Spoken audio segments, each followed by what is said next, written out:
Oh my god. Oh. Are we doing Warzone still? Is that okay? All right. Well.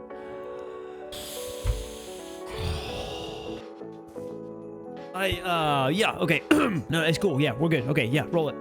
Okay, welcome into the Club Fox Retro Wave Lounge YouTube channel. We're going to talk about Warzone today. Warzone, well, the situation sort of is what it is. It's been up, it's been down, it's been a little bit quiet. People moving on to different games. People still grinding Warzone. A lot's up in the air right now. However, a ton of players are still playing Warzone. And as promised, and like we like to do here on the channel, we're going to do the Warzone meta report at the end of Season 4 as we transition this first weekend into Season 5, beginning the brand new Battle Pass, new weapons coming out. We figured it was a great time to look at the overall picture of the meta after the entirety of Season 4 and see where we're sitting. We saw some interesting trends at the beginning. If you want to check out the card right here to check out our other Warzone report and cross compare to see where we're sitting now after you watch this video. So if you want to check that out, hit that card and check it out. Now, the first thing that we're going to jump in and do is we're going to take a look at the meta coefficient. Now, what this means is if you look at this meta genie coefficient,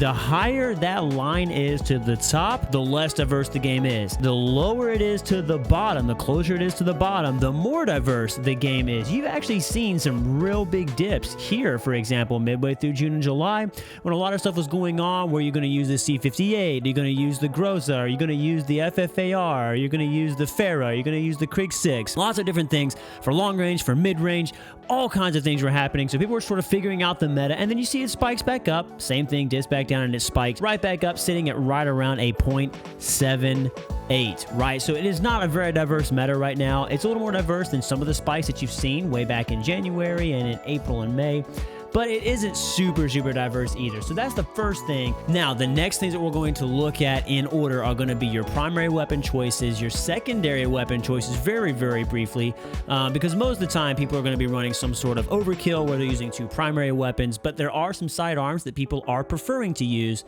and you'll see that on this report as well. And then we're going to look at the perk distribution and how people are picking different perks in game. But there's been some really big changes come across the board to high alert and to a new perk in the yellow category, so we'll definitely want to check that out. We'll see how the meta shifts with perk distribution as well. Spoiler alert, high alert now counters dead silence. You can hear footsteps perfectly when you're running high alert, even if that enemy player has dead silence. Cold-blooded got a boost that actually helps it counter the brand new yellow perk as well. So we'll check that out in a second. But the first thing that we want to take a look at, if you guys step right on over here, is going to be the primary weapon meta. Now, as you look here, the Krieg 6 pick ratio is unbelievably high, 18.73%. It's incredible how high this is. The Kar 98 used to be the #1 pick ratio, and it was like a 13 or 14. This is the highest pick ratio we've seen. The Krieg 6 is absolutely dominating the map. And one thing that you also want to take notice of is that it is above a 1 KD. This is actually very important. Not as high as perhaps maybe the 1.1 of the MP5 from Cold War or the Mac 10, as you see this 1.1 down here with the MP5 from Cold War.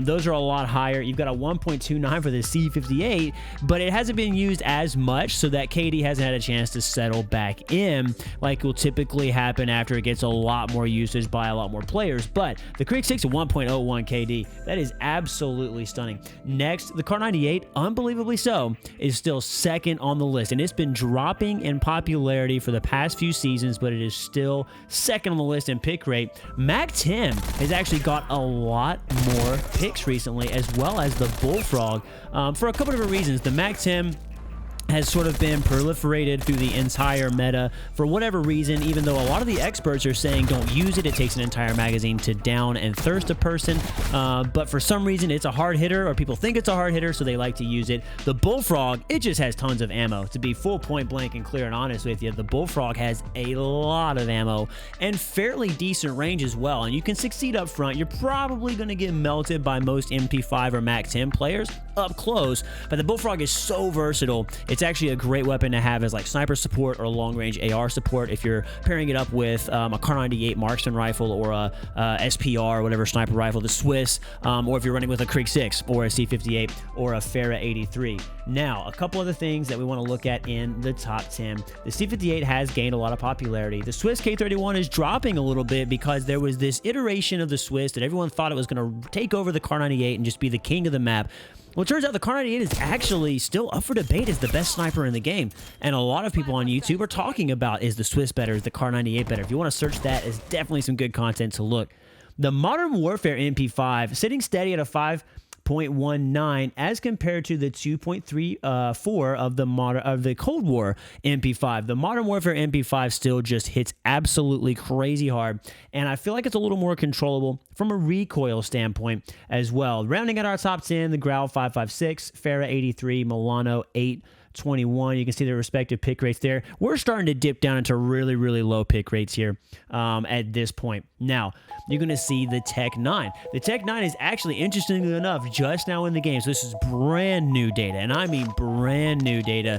It's at a 1.61 KD ratio, but only a 0.25% pick ratio. So not a lot of people are picking it. Not a lot of people have it to even pick it, but the people that are picking it are the grinders, obviously the ones that at the beginning of the first weekend are already getting into the map with it, and it's a 1.61 KD, so relatively high. I do expect that to drop down quite a bit and settle in. I would imagine with the way they're projecting it to work in Warzone and the way that they've designed it to work, that this KD ratio will probably settle in between a 1.1 to a 1.10. That would be my guess. Maybe something like 1.05, 1.09, something like that. The EM2, again, not a very big pick rate, but big KD ratio. C58, relatively decent pick ratio and a really decent KD ratio actually as well. The OTS9, 1.24 KD ratio. Now this gun has been out for quite a while, and so you're seeing that these trends are sort of happening where these new submachine guns are coming in. People are picking them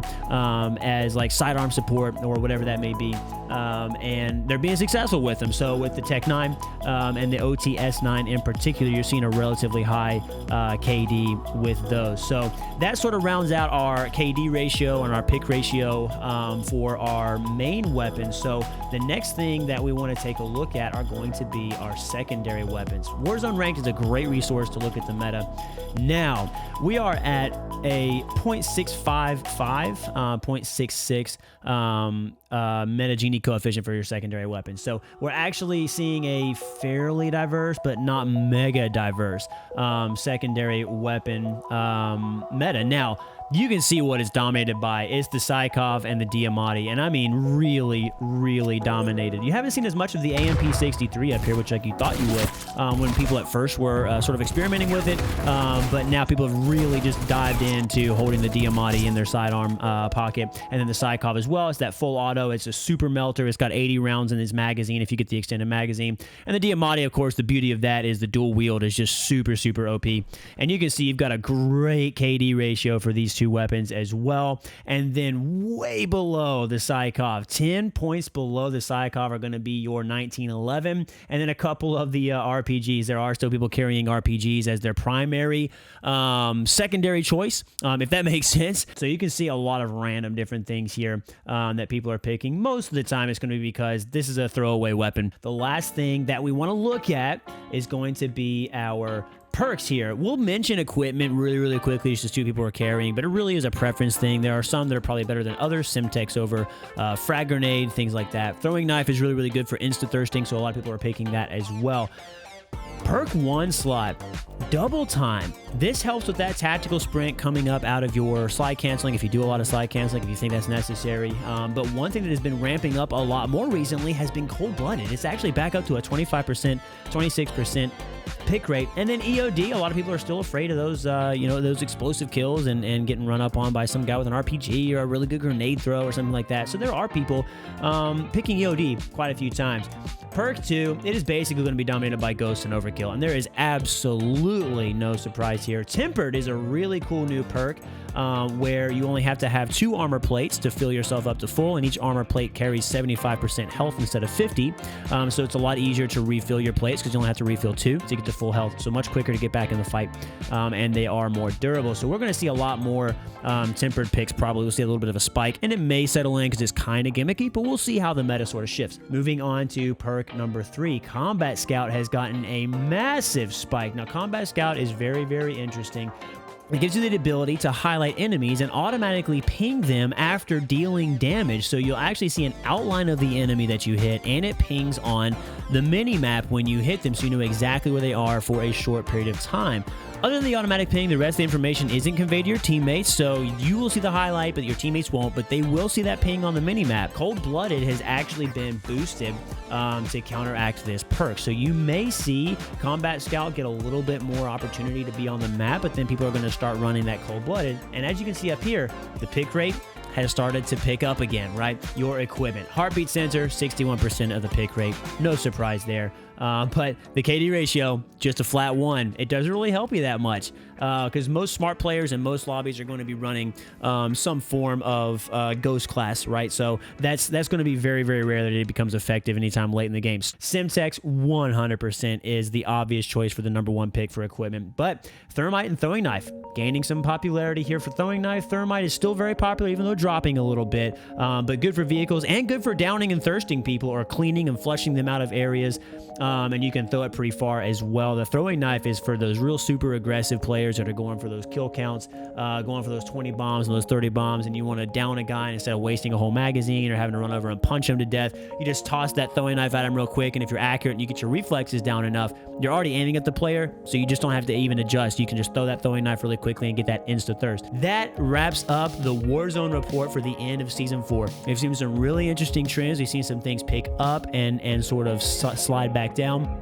The crazy thing about it is if you go look at other meta reports that we've done on this channel, you're actually going to see kind of a trend of things getting way less diverse. The Krieg 6, for example, is far and away the best choice for AR, whereas back in the day, it was a little bit more closely knit, even though you had some outliers that were big spikes like the Kar 98 and things like that.